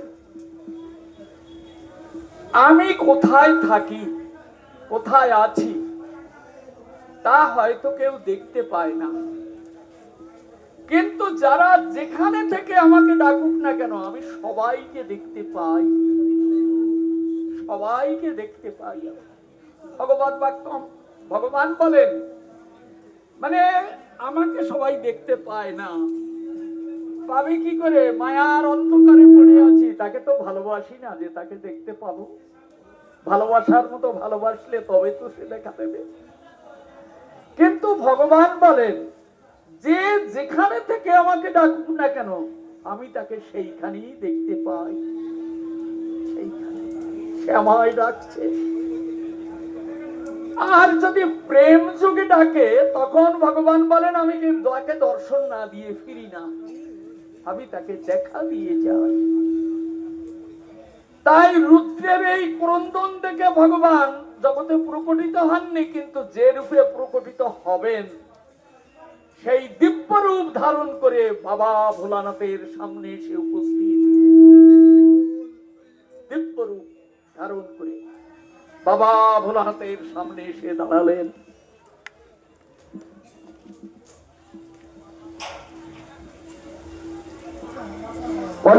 অন্য আলক্ষিতে রুদ্রদেবে দেখা দিয়া রুদ্রদেবে করে স্থির ওইছে প্রভু দিয়া। রুদ্রদেব এরকম করে নৃত্য করতে করতে অস্থির হয়ে গেছে। হ্যাঁ, মানে অষ্ট সাত্বিক বিকার প্রকাশ পাচ্ছে। তখন আর ভগবান কোথায় আছেন তা কে জানে, তিনি এসে তাকে দর্শন দান করলেন। রুদ্রদেব দর্শন পেলেন। তখন বলছেন ভোলানাথ তোমার যে মনোবৃত্তি সব আমি জানি, তুমি কি চাও তাকে আমি জানি না। তুমি কৈলাসে এতদিন ভজন করেছো, কিন্তু আমার রূপের মাধুরীমা, আমার গুণের মাধুরীমা বা আমি কি রূপে প্রকাশিত হব এটা জগতে ছিল অব্যক্ত, বুঝতে পারিনি। আমরা যেমন মহাপ্রভু যে কলির জীবের একমাত্র ভাগ্যাকাশের প্রদীপ, এটা যেমন আমরা বুঝতে পারি না। এ দেবতার কাছে যাই, ও দেবতার কাছে যাই, অমুক ভগবানের কাছে যাই, তমুক ভগবানের কাছে যাই, আমরা বুঝতে পারি না। তেমনি বাবা ভোলানাথও বুঝতে পারেননি কাকে ডাকবো, কে আসবে, কাকে পাবো, স্থির করতে পারেনি। তো আমরা এইবার যখন বাবা ভোলানাথ স্থির করে হরিনাম সংকীর্তনে নিজেকে নিমজ্জিত করলেন এবং প্রেমের বিকাশ হলো, তখন সেই দিব্য রূপে মহাপ্রভু এসে তাকে দর্শন দান করে। তিনি জগতে এখনো প্রকটিত হন, তাহলে মহাপ্রভু আছেন। হ্যাঁ, তিনি সেই রূপে প্রকটিত হলেন। গৌর সুন্দর রুদ্রদেবে আলিঙ্গিয়া, তার প্রেম দেখে তাকে আলিঙ্গন করলেন। এতদিন পাননি দেখা, আজ পেলেন তার আলিঙ্গন, জড়িয়ে ধরেছে। প্রেম কেমন জিনিস দেখেছেন? গৌর প্রেম কেমন জিনিস? হরিনাম সংকীর্তন কেমন জিনিস? এটা পূজা পার্বণ নয়, হরিনাম সংকীর্তন, তাতে প্রেম। তাই গৌর সুন্দর দিব্য রূপে এসে তার সামনে দাঁড়িয়েছেন এবং প্রেমে গদগদ হয়ে তাকে আলিঙ্গন দান করেছেন। এতদিন ভজন করে পাননি।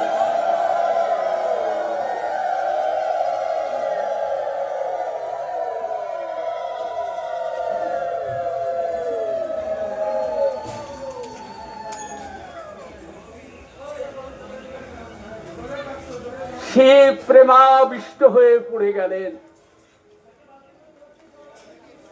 বলে গেলেন এই যুগে সবার মনের বাঞ্ছা পূর্ণ হবে, কারোর বাঞ্ছা অপূর্ণ থাকবে না। হ্যাঁ, তোমার মনের বাঞ্ছা যেমন পূর্ণ করলাম, তেমনি এই কলিযুগে আমি সকলের মনের বাঞ্ছা পূর্ণ করব।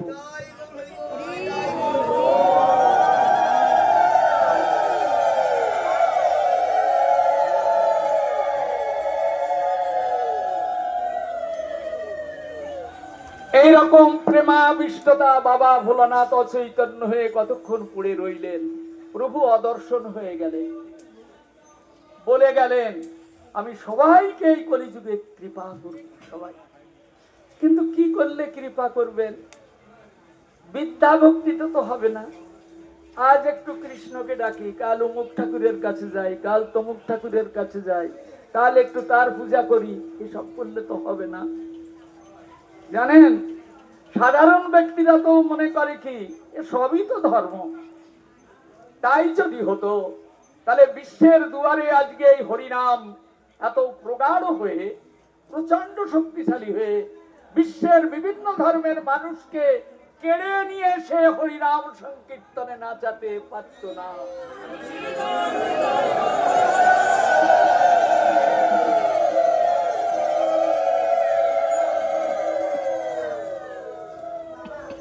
বিশ্বের বিভিন্ন ধর্মের মানুষ যারা খ্রিস্টান, বৌদ্ধ, জৈন, ইহুদি, মুসলমান, তারাও আজ এই মহাপ্রভুর প্রেমে তারা ঘর ছেড়েছে, দেশ ছেড়েছে, তাদের বৈভব ছেড়েছে, তাদের আহার বিহার পরিত্যাগ করে দেখুন তারাও এসে আজকে প্রেমানন্দে হরিনাম সংকীর্তন করছে।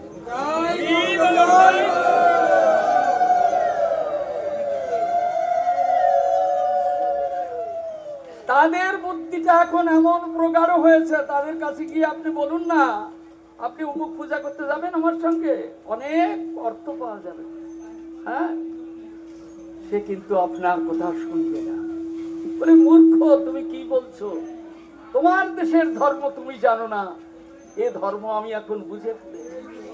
হ্যাঁ, তাই আমার দেশের ধর্ম এই নবদ্বীপে যিনি ভগবান গুণক থেকে সরাসরি ভুলুকে নেমে এসেছে এই মধুর নদিয়ায়, সেই বঙ্গের মানুষ হয়ে আজ আমি তার ধর্ম বুঝতে পারলাম না, আর বিদেশের লোকে তারা সর্বস্ব পরিত্যাগ করে এই স্থানে এসে তারা হরিনাম সংকীর্তন করে প্রেমানন্দে বিভোর।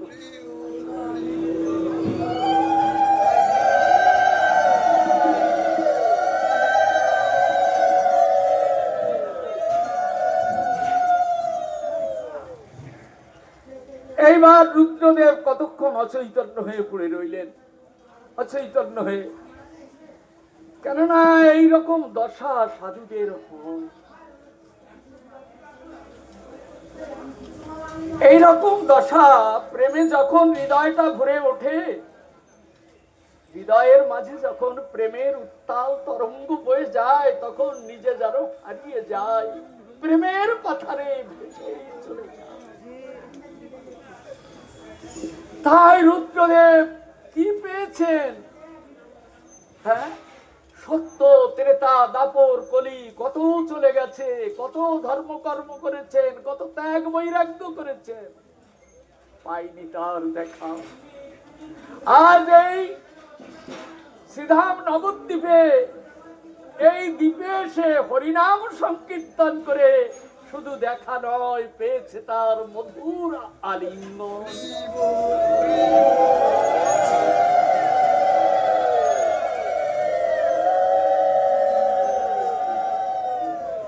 তাই অচৈতন্য দশা, অচৈতন্য দশা প্রভুর কৃপায় খানিকক্ষণ পরে অচৈতন্য দশাটা কেটে গেল, প্রেমের বিকারটা কেটে গেল, অচৈতন্য দশাটা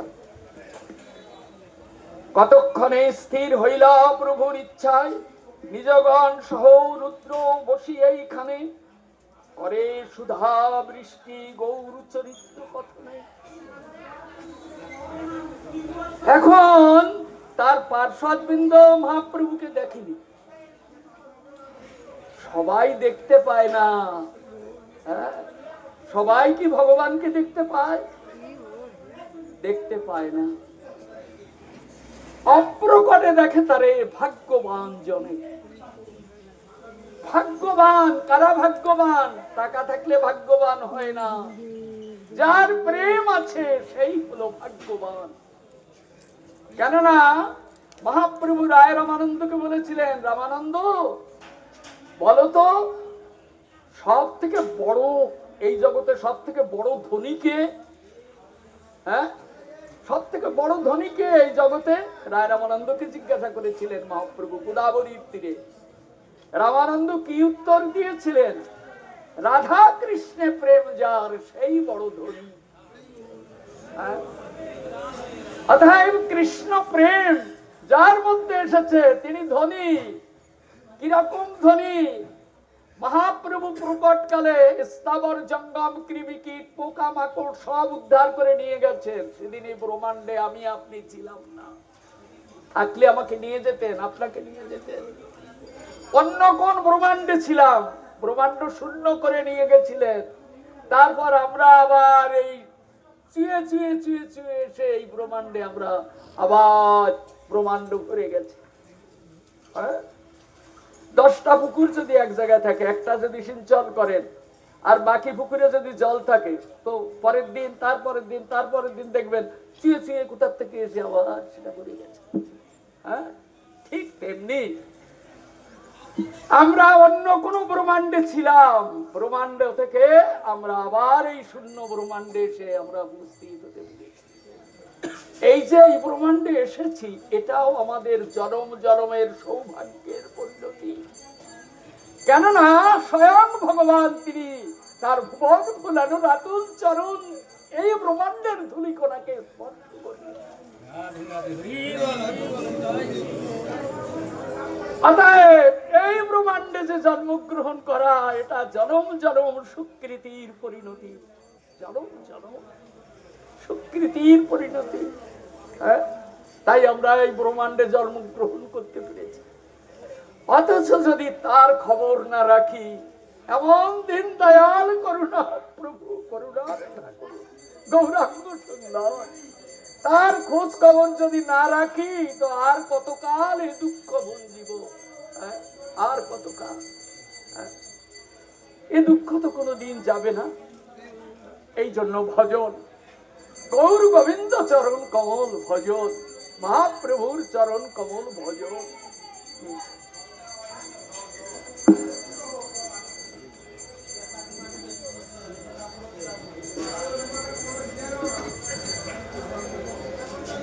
এখন বাবা ভোলানাথ এখন জ্ঞানটা যখন ফিরে এলো, তখন তাকাতে লাগলেন, মধুর নবদ্বীপ দর্শন করতে লাগলেন। কেননা ভগবান যখন আসেন, তখন যোগমায়া দেবী তার মঞ্চকে সাজিয়ে দেন। তাই অপূর্ব সুন্দর এই নবদ্বীপের রূপ তিনি দর্শন করতে লাগলেন, আর পাগল প্রায় হয়ে গেলেন। এই নবদ্বীপ দর্শন পাগল প্রায় হয়ে গেলেন। এইবার ঈশান ঠাকুর বলছেন, শ্রীনিবাস এই স্থান দর্শনে ঘুচায় দুর্মতি। এই যে স্থানটা আমরা দর্শন করলাম, এই স্থান দর্শন করলে আমাদের যে দুর্মতি আছে মাথার মধ্যে, দুর্মতি, হ্যাঁ, কামনা বাসনা লোভ লালসা ভোগ বিলাসিতা রূপ দুর্বুদ্ধি, সেটি চলে যায়, হৃদয় থেকে চলে যায়। ঘুচায় দুর্মতি।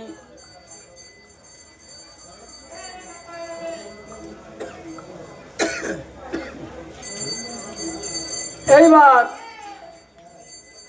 রুদ্রদ্বীপের কথা আমরা শুনলাম। এইবার এই স্থানটার নাম বেলপুকুর হলো কেন? আমরা এটিকে একটু আস্বাদন করব। এটার নাম বেলপুকুর কেন?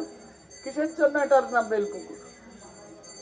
ভক্তি রত্নাকরে বর্ণনা করছেন এই স্থানের নাম কেন বেলপুকুর হলো। শুনুন ধৈর্য ধরে। হ্যাঁ, নরহরি ঠাকুরের লেখা, মহাপ্রভুর প্রিয়জন নরহরি ঠাকুর, তার লেখা। এটা কেন বেলপুকুর হলো?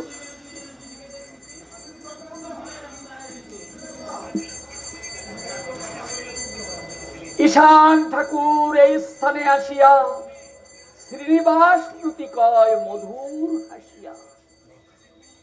শ্রীনিবাসকে বলছেন, শ্রীনিবাস একটা ভালো জায়গায় নিয়ে এসেছি, শোনো এই স্থানের মহিমা।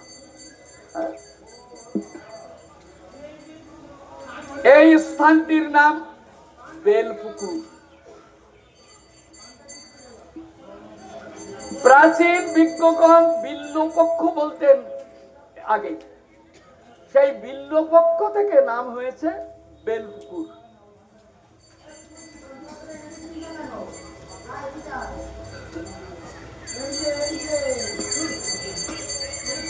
এইখানে এক পঞ্চবক্র নামে এক শিব ছিলেন। বহুদিন আগের কথা। হ্যাঁ, মানে এই যে মহাপ্রভু এসেছেন 540 বছর পূর্বে এই ধরাধামে এসেছিলেন। হ্যাঁ, এরপরে 41-এ চলে যাবে। তো এ তার বহু আগের কথা। ঈশান ঠাকুর বলছেন, আমিও শুনেছি, পরম্পরায় কথাগুলি তো আসে নেমে, আমিও শুনেছি। কি শুনেছেন? এইখানে পঞ্চবক্র নামে এক শিব ছিল। তো তখন ভগবানের অন্য কোনো প্রকাশ ছিল না। এখন কিছু পূর্ণবন্তু ব্রাহ্মণ পৃথিবী পরিভ্রমণ করে বেড়াচ্ছেন, পৃথিবী ঘুরে ঘুরে বেড়াচ্ছেন, কোন জায়গায় ধর্মকর্ম করলে সব থেকে ভালো হয় বা আত্মান্তিক কল্যাণ লাভ করা যায়। ঘুরতে ঘুরতে তারা এসেছিলেন এই বেলপুকুরে। দেখলেন এক পঞ্চবক্র শিব এখানে আছে। এক পক্ষ কাল ধরে, এক পক্ষ মানে 15 দিন, শুক্লপক্ষ কৃষ্ণপক্ষ 15 দিন করে হয়।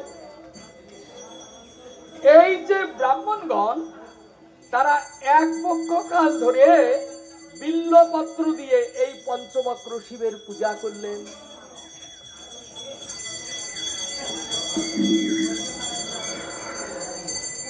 এখন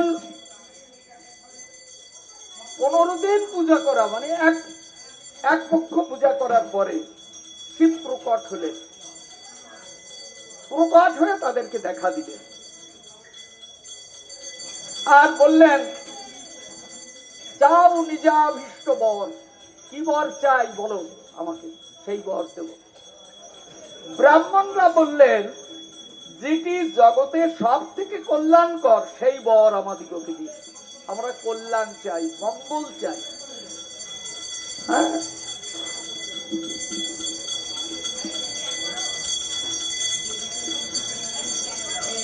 এখন এই মঙ্গল যখন চাইলেন তখন ওই পঞ্চবক্র শিব এই ব্রাহ্মণগণকে বলছেন, তোমরা মঙ্গল চাও?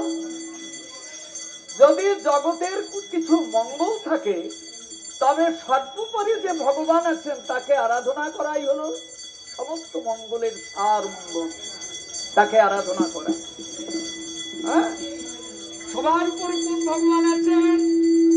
ভগবান শ্রীকৃষ্ণ, গোলকাধিপতি শ্রীকৃষ্ণ। এই জন্য এই কলিযুগে যারা সৎগুরু তারা বলেন যুগল কিশোর ভজ, অন্য কোনো ভজন দেয় না। রাধা কৃষ্ণ যুগল কিশোরকে ভজন করো। যুগল ভজয় যারা, প্রেমানন্দে ভাসে তারা, তাদের নেত্রী ত্রিভুবন।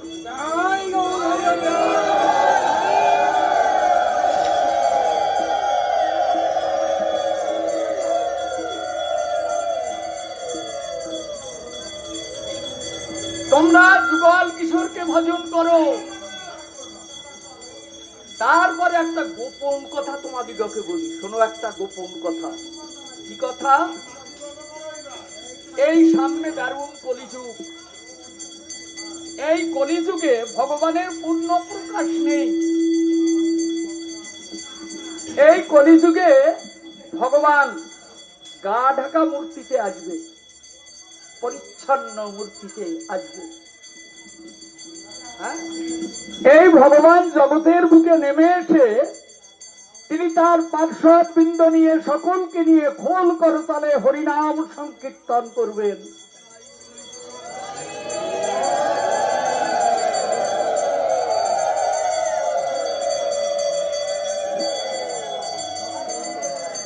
তিনি যখন হরিনাম সংকীর্তন করবেন, সেই হরিনাম যারা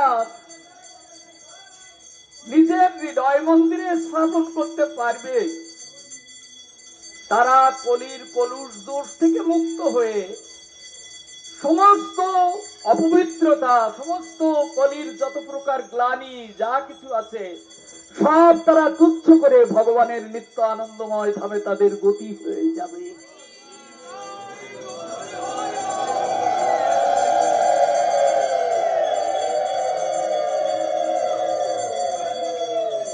এই জন্য সেই যুগল কিশোর আজ গোলকে কৃষ্ণ রূপটি রাধাঙ্গ দিয়ে ঢেকে আজকে গৌরাঙ্গ সুন্দর রূপে এসেছেন আমাদের দুয়ারে। হরিনাম সংকীর্তন নিয়ে এসেছেন, যা পঞ্চবক্র শিব বলে দিয়েছিল। সেদিন তোমরা জন্মাবে এই নদিয়ায়, আর তার সঙ্গে তোমরা হরিনাম সংকীর্তন করে তোমরা নিত্য লীলায় চলে যাবে। তো এক পক্ষকাল তারা বিল্ল দলে পুজো করেছিল এই পঞ্চবক্র শিবের, এই জন্য এর নাম হয়েছে বেল পুকুর। এই যে স্থানে আমরা এসেছি তার আর একটা মহিমা আছে, সেইটা বলে আমি শেষ করে দেব। মহিমা কি? মহিমা হলো এটা মহাপ্রভুর মামার বাড়ি, মানে শচী দেবীর বাবার বাড়ি। এইটা নীলাম্বর চক্রবর্তী পাদের বাড়ি এইখানে। ছোটবেলায় শচী মাতা তাকে কোলে করে নিয়ে আসতেন এইখানে। অনন্ত কোটি বিশ্ব ব্রহ্মাণ্ডের নাথ এইখানে বিচরণ করে গেছেন। ছোটবেলায় এইখানে বিচরণ করে গেছেন। তার ভুবন ভুলানো রাতুল চরণ এইখানে কতই না পড়েছে। তাই এখানকার এক কোনা রজের কত দাম, সে ব্রহ্মাও মূল্যায়ন করতে পারবেন না, এর কত দাম। কিন্তু দুঃখের বিষয়, এইখানে জন্মগ্রহণ করলেও যদি অনুভব না দেন তো কোনো অনুভব জাগে না। এই জন্য অনুভব জাগানোর জন্য চাই সদ্গুরু কৃপা।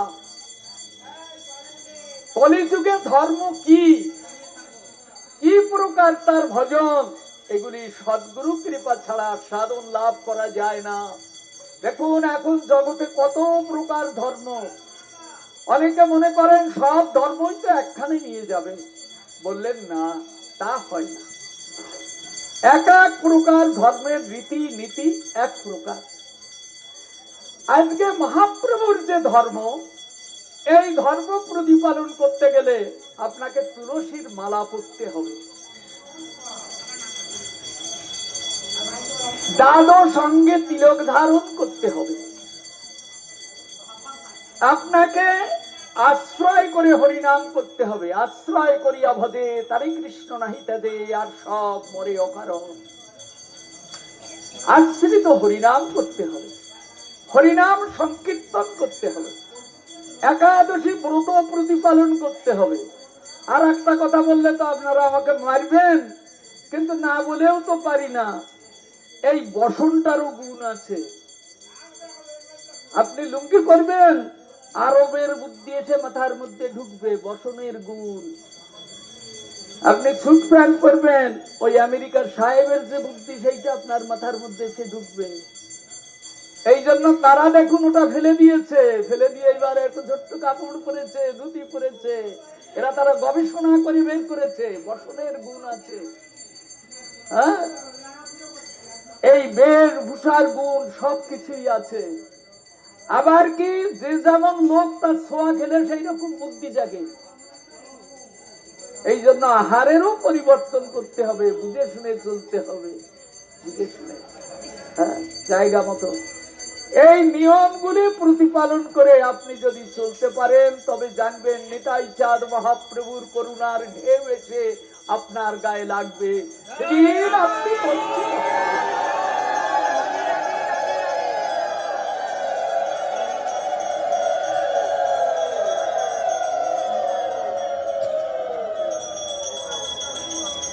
তো আজকে আমরা এই বেলপুকুরে এসে কিছুক্ষণ আমরা এই বেলপুকুরের মহিমা, মহাপ্রভুর কিঞ্চিত কথামৃত, আমরা বাবা ভোলানাথের তপস্যার স্থান স্বরূপে আমরা হেঁটে এলাম নিদয়া ঘাট থেকে এই বেলপুকুর পর্যন্ত। বাবা ভোলানাথের তপস্যার স্থান আমরা দর্শন করলাম। আমরা বাবা ভোলানাথের চরণে প্রার্থনা করব, হে বাবা ভোলানাথ, তোমার গুণ গাইতে গাইতে এসেছি। তুমি তো পরম ভক্ত, ভক্তের কৃপা ছাড়া ভক্ত হওয়া যায় না। তুমি আমাদিগকে কৃপা করো যেন ওই গৌর চরণ আমার হৃদয় মন্দিরে জেগে ওঠে। আমি যেন প্রাণ ভরে শ্রী গুরু চরণ হৃদয় ধরে হরিনাম সংকীর্তন করে যেন এই দুঃখময় সংসার পার হতে পারি।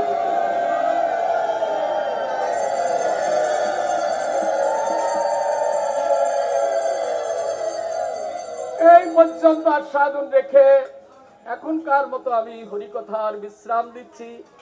আমি আগামী দিনের কথা আপনাদিগকে একটু বলে রাখি, আপনারা ভুলবেন না। কোথা থেকে কোথায় যাবেন জানি না। দেখুন, কালকে আপনারা জানতে পারবেন বাবা ভোলানাথ নবদ্বীপ থেকে ফিরে গিয়ে কৈলাসে কি ধর্ম করেছেন। কালকে সেটি বর্ণিত হবে। বাবা ভোলানাথের এই ধর্মকর্ম দেখে পার্বতী দেবীর লালসা জেগেছে, তিনিও নবদ্বীপে এসে ভজন করেছেন। হ্যাঁ, সেটি আমরা আগামী দিন যেতে যেতে আমরা সেটিকে আস্বাদন করব। আগামী দিন সেটি আস্বাদন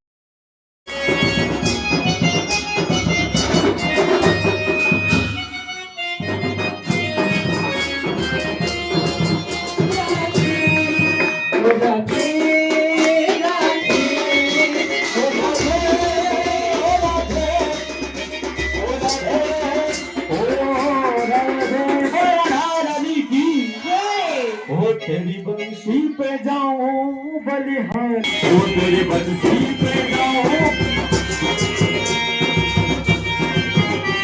दरबार रसीना, मैं गाना दूंगी तेरे दरबार रसीना।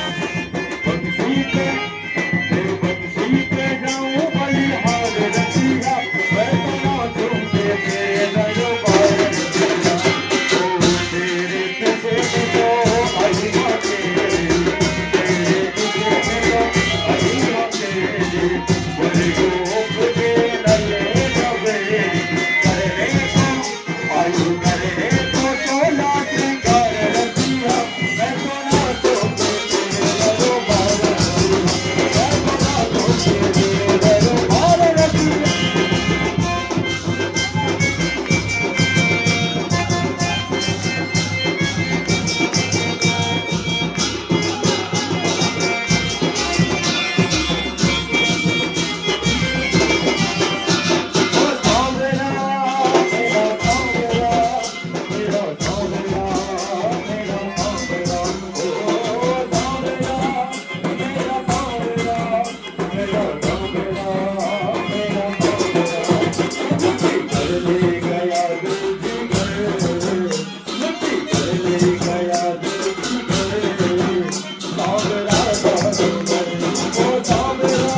কি গেল কোথায় গেল এসে গেল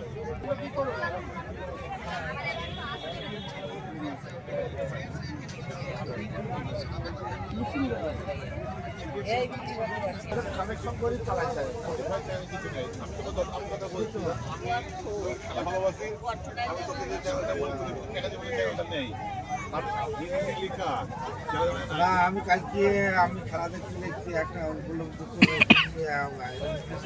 দিচ্ছি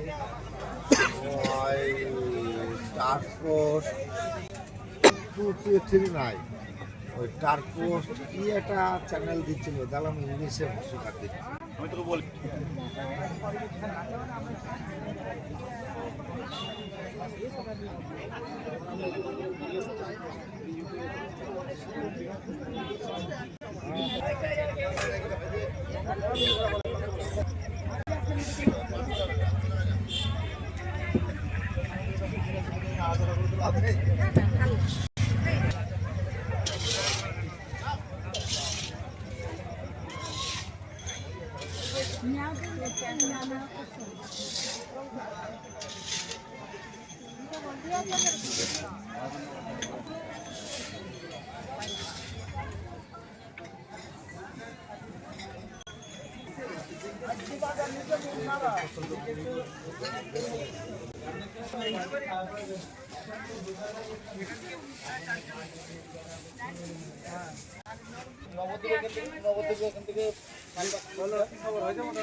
কোন জায়গায় গিয়েছিলেন কোন মন্দিরে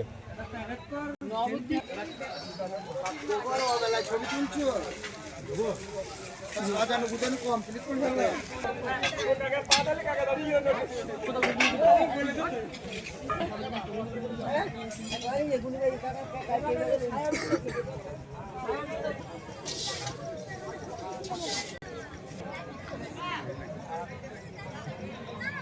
লোকে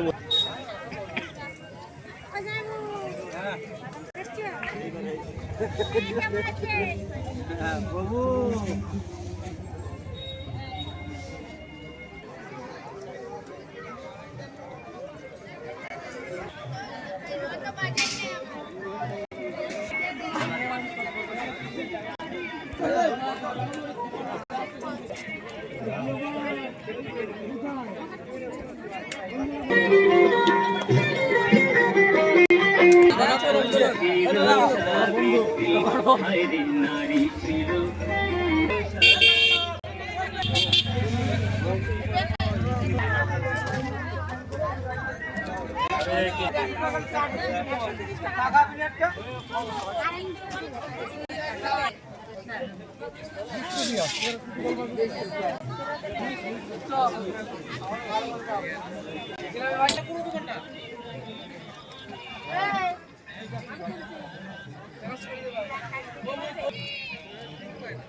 ওইটা দিলে না, চাটনিটা দিলে না, সব দিয়ে দিয়েছে। ওই নিচ্ছে না।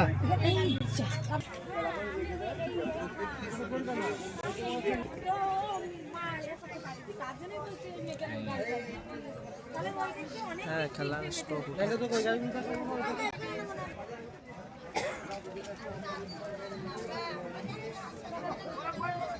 গানটাকে পপ করে তুলি